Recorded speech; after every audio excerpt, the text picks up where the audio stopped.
evening and welcome to Special Assignment. I'm your host, Ashraf Garda. Your child goes missing.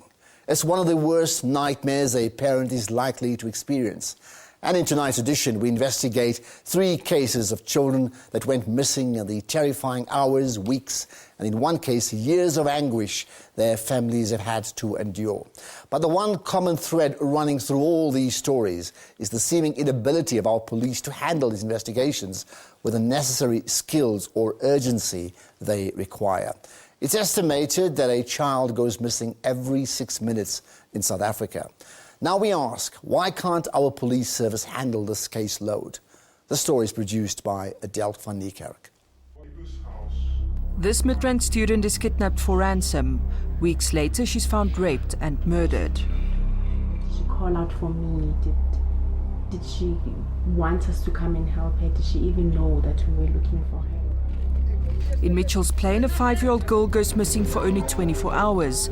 She's tracked down at a neighbor's house. He raped her over this space of time. Ek leen vrees op party aan wanneer gaan sy dinge kwyt raak en beginne sê wat regtig met haar gebeur het. About 1,500 children and teenagers go missing in South Africa every year. And while the first few hours are deemed crucial to find them unharmed or alive, police seem ill-equipped to act swiftly. We do still get people who think they should wait 24 hours first of all. And we do get police who tell them only come back in 24, 48 hours. Can police handle the caseload of missing children, or do they turn a blind eye to their stories?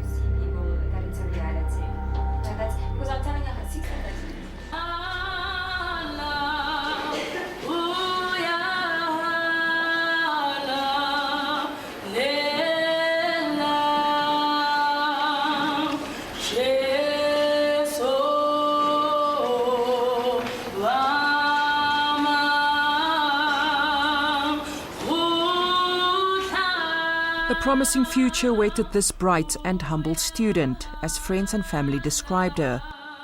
Instead, Philasande Ngum's loved ones gathered one last time, left broken by her brutal and sudden death. There's something unique about her because she's so beauty everyone. All her friends had a special place, and some of her friends even go as far as saying that every time they would see her, she'd look at them the same way she saw them the first day she met them. Philasande's twin brother took her death particularly hard.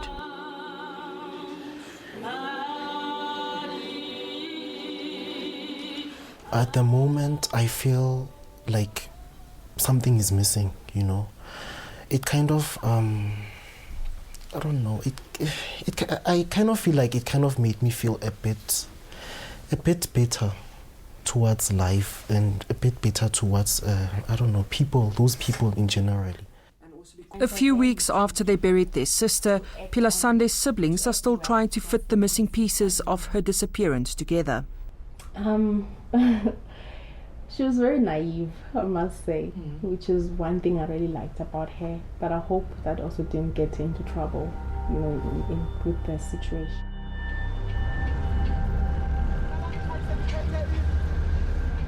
On Friday, the 3rd of May, Philasande went to this shopping centre in Midrand with a friend. It's only a few kilometres away from where the 2 young women studied together. They soon parted ways. It would be the last place Philasande would be seen alive. When the young student didn't return here to her residence by 4 p.m, her worried friends called Philasande's mother. The family immediately wanted to report the case at the local police station. Instead, they were told to wait 24 hours. I think it was about 2 a.m, 1 a.m. that Saturday morning. Then we finally went to the police station. And I remember while we were filling in those other forms, you know, just to describe what she looked like and what she was wearing, one of the cops just said, no, she's probably gone with a boyfriend. Because the police were saying she's a teenager. I don't know how do we treat teenagers. We cannot even sympathize with them, we just judge them. That they are in for it because of their behavior. but we end up burying them. That is very, very sad. There is no waiting period for reporting a missing child or a missing adult. No waiting period. Missing Children South Africa says it's ironic that while the country grapples with growing cases of human trafficking, missing teenagers are treated with suspicion. It's unfortunate reality that as soon as we distribute a flyer of a teenager, let's say the age of 16, people immediately think it's a runaway child.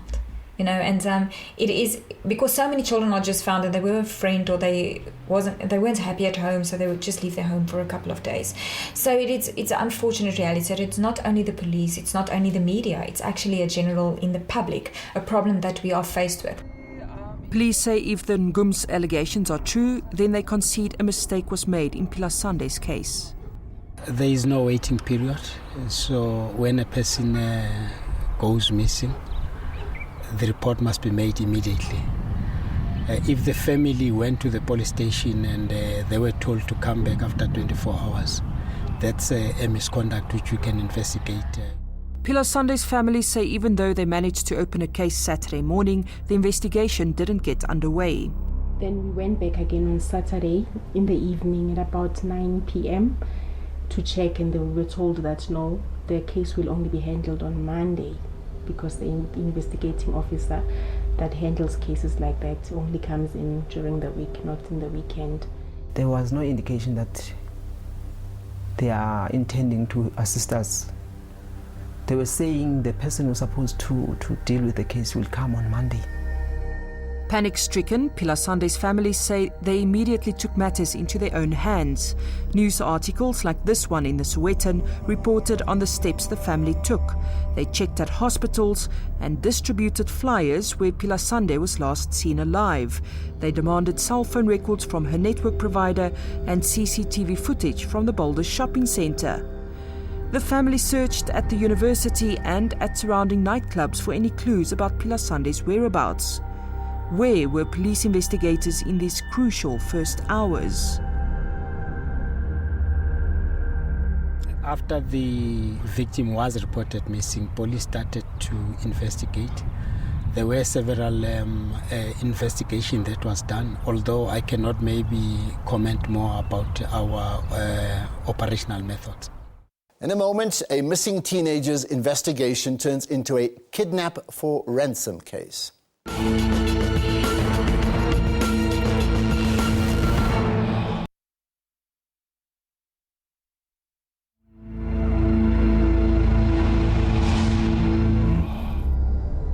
The frantic search for the missing teenager continued, and by now police were also investigating the case. But 2 weeks on, Philasande's mother would receive a phone call from a stranger demanding 1,500 rand for her daughter's release. He demanded that 1.5 to be paid, to be deposited in my daughter's account. Then he said he's staying in Tembisa. He kidnapped her, so he wants the money. Then I mustn't ask questions, I might just follow the orders. Kidnap-for-ransom cases are rare in South Africa, with less than 10 reported annually. But the case of Lee Matthews remains prominent. This Sandton student was kidnapped from campus in 2004, and a ransom amount was demanded from her parents in return for her release. A media frenzy ensued in the Matthews case. Donovan. And this man, Donovan Moodley, would eventually be convicted for her kidnapping and death. Perhaps the media scrutiny at the time put added pressure on authorities to solve the investigation. It was headed by this man, now retired top cop Piet Bielefeld. Comparisons were being drawn between these two cases. But with a seemingly slow start in the Philasande case, an investigator nevertheless advised her mother to follow instructions by the kidnapper and to pay the ransom amount into her daughter's bank account, even though he failed to officially request permission from the bank to monitor the account. They advised me to pay it. Then they went even to the bank. Captain Nado went to the Capitec Bank at Bora's Midrand shopping mall. I'm not aware of those allegations, but if there were allegations like that, the police cannot advise the victims to pay a ransom. also that can be investigated. It is misconduct. A few days later, Philasande's body was found here in this open field in the same street where she studied and stayed. It's believed that she was forced into the overgrown area by her captors, raped and then murdered. Police accompany us to the crime scene where Philasande's body was discovered. We confront them about the apparent blunders that were made in the investigation. We are on top of the case. As I've said, we have arrested a suspect. He has been charged now with kidnapping, murder, rape, as well possession of the suspected stolen property. And we are doing follow-up investigation because we believe that this suspect was not alone. We are looking for a suspect or two. But Philasande's family remains unconvinced. If only they acted earlier on, things would have been so different. She would probably be sitting here as we're speaking. And just activate the necessary volunteers that's busy on the CPF and ask them just to do the necessary.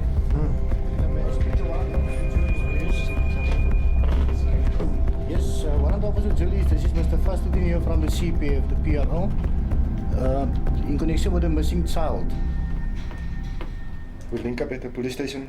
Can we meet you at the CPF office and then we can discuss from there? Do all the relevant. On Wednesday, the 6th of March, earlier this year, a call came through to this group of people, the Community Police Forum of Mitchell's Plain. It was about the disappearance of a 5-year-old girl who we will call Chantal. This morning, she hasn't returned. She's normally at home 1400 hours. I would like you to ignite all volunteers, street committees and neighbourhood watches within your particular area. Mitchell's Plain has earned itself the notorious title as one of the country's hotspots where children go missing. These members of the Community Police Forum say they receive about a dozen calls about missing children every week. Within minutes of receiving the call about little Chantal's disappearance, a flyer was printed with the girl's details and a door-to-door search carried out. Okay. Desi, maybe let's first start off with the door-to-door search would consist of the community, which is the people within the street, or we call them street committees because we've established street committees. You will have neighbourhood watch, we will have victim support volunteers, and then the CPF. That is basically the structures of the CPF, and we would do the search with the police. Chantal's mother also searched around the neighbourhood. She became suspicious when one of the neighbours, a known sexual predator in the community, denied her access into his house. Was daai die tweede deur wat ek gaan aanklop wat en daai hele tyd wat ek daar sê vir die tussen 5 en 10 minute wat daar gestaan het, want ek het nog aan die rondte gekyk om te kyk as hulle nie eer, ek was tot 18 jaar daar by die hokkie waar die mense bly om te gaan kyk of hulle nie daar in die hokkie daar is of 18 jaar nie. En bedink daai tyd toe sit hy met my dogter. The little girl was found inside the neighbour's house the following day. She has since revealed in bits and pieces through the broken language of a 5-year-old the horrors of her ordeal. Ek glo dat hy sou haar seer gemaak het in die sens van of doodgemaak het en gaan damp het of so, hoe kan gekry want dit is 'n kind wat kan gepraat het. Dit is 'n kind wat hom kan herken. Wat kan sê dit is daai ankel wat het gedoen het aan my. The police have too much red tape. We can speed this up for them. Desi Rechner is interviewed by a local radio station about yet another missing child. Warrant Officer Lawrence can be contacted on cell number 079-894-0107 or 021-928-1400. Desi founded the non-profit organisation The Pink Ladies. They stepped in to fill the void left by an overworked, understaffed and under-resourced police service to distribute information about missing children. To my whole media database that I've got in the country. I can put it out to the whole media database straight away. I can put it to all the police stations depending on where the warrant officer thinks we should target and what we should do. More than 20,000 children and teenagers were reported missing over the last decade, and non-profit organisations have played a vital role in finding these children. In many of the cases, community police forums have stepped up to solve these investigations.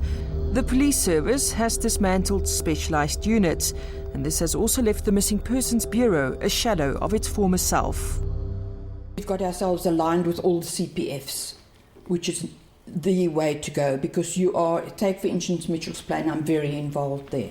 Okay, their CPFs will help immediately in a search. So irrespective of what, police will get them on board because it forms part of the job, as they call it. Special Assignment tried to approach the Missing Persons Bureau for comment on the seeming shortcomings in their operational abilities. We were referred to the SABC's National Communications Department and despite numerous follow-up inquiries, were unable to secure an interview. Coming up next, missing for 16 years. A mother's agony over what some deem her son's cold case.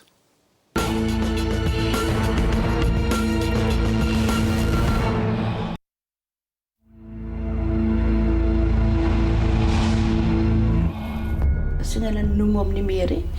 Ek het gesien hulle dink nie meer aan hom op Kersfees nie. Hulle sê nie ek moet 'n ekstra bord dan nie, hulle sê nie ek moet 'n ekstra gift meer koopie. Hulle sê nie meer sulke dinge nie en op 'n stadium het dit vir my laat meer hartseer laat voel. Want die wêreld buitekant het al klaar opgegee op Matthew. Hier gee hulle nog binne in my huis ook nog op my kind.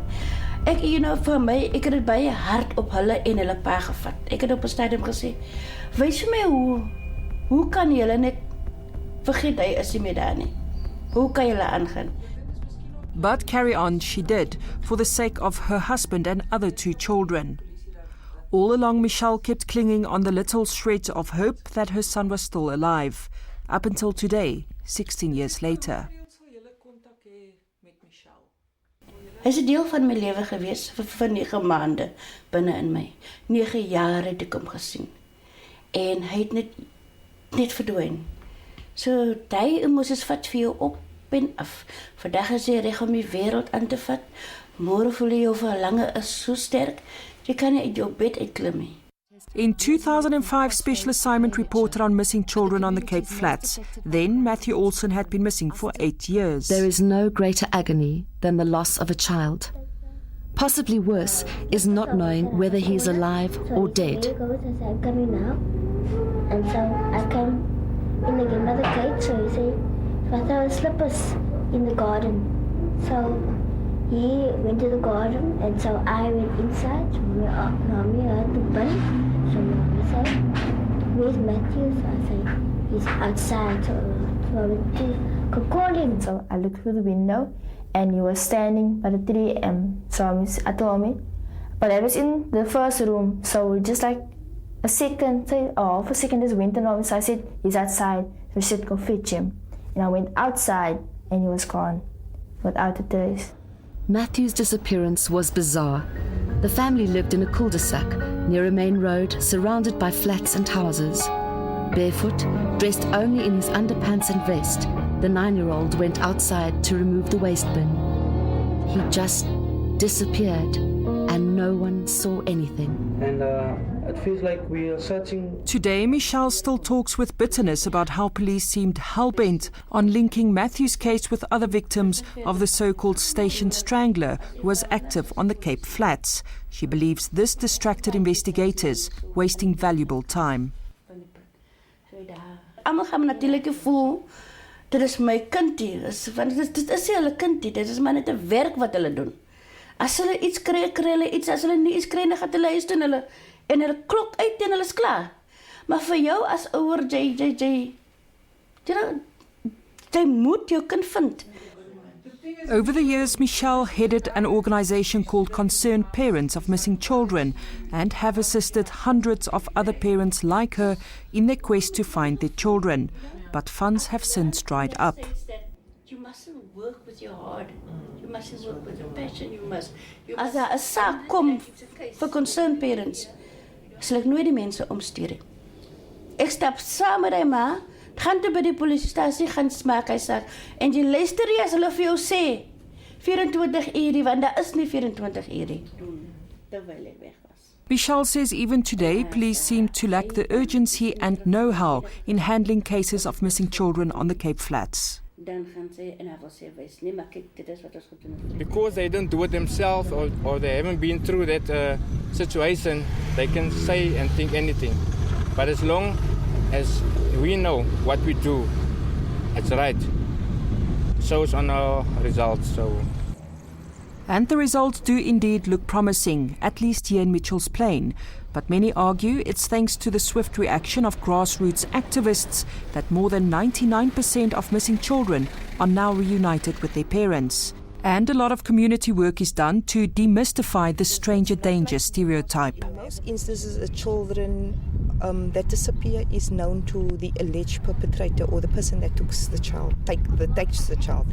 And we always ask parents to be very vigilant because it's somebody that the child knows. Put your right hand in the air.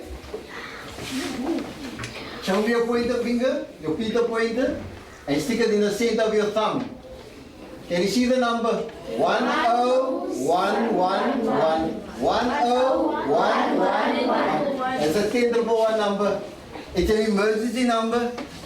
Police are rolling out awareness programs about safety risks at schools across the Cape Flats. And with initiatives from organizations like the Pink Ladies, identikits are compiled of learners. Finger and palm prints are taken, and the physical descriptions of each child are recorded. But police do not have the capacity or currently the mandate to store this information on an official database. But while the caseloads of missing children in Mitchell's Plain piles up and urgency is given to more recent matters, does a case like Matthew Ohlsson's turn cold after 16 years? Nearly on the answer you, but with the police, every case must be investigated until the bitter end. So it's not like that's something that I can say it's a cold case because it's out of my hand. I can't decide on that. In die jare dat ek by research doen, ek het geleer wat is human trafficking. Ek het geleer wat is dit, wat gaan aan, wat maak hulle met die kinders daar. Unfortunately, it is a reality. So percentage-wise, we work on 5% of human trafficking a year, but I see it as very conservative. Grassroots organizations will continue to play a pivotal role to create more awareness about missing children, the 24-hour reporting myth, and putting pressure on police to solve these cases. For affected parents like Michelle, there is no such thing as a cold case, and so she waits. For news, for a different ending to Matthew's story. Ek sal 'n doring wees in enige iemand se tuin om uit te vind wat die werklik van my kind gebeur.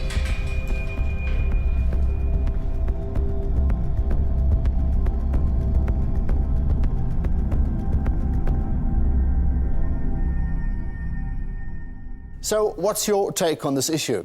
Now you can tweet or Facebook or email us, and I'll do a radio discussion on this issue. That's on SAFM Friday at 2:30 p.m. Finally, I've picked out 2 comments from last week's show on positive HIV living.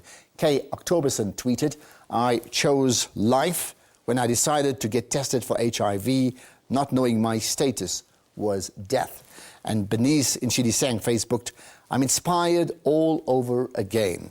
I'm also living with HIV and living my life without limitations, but safely."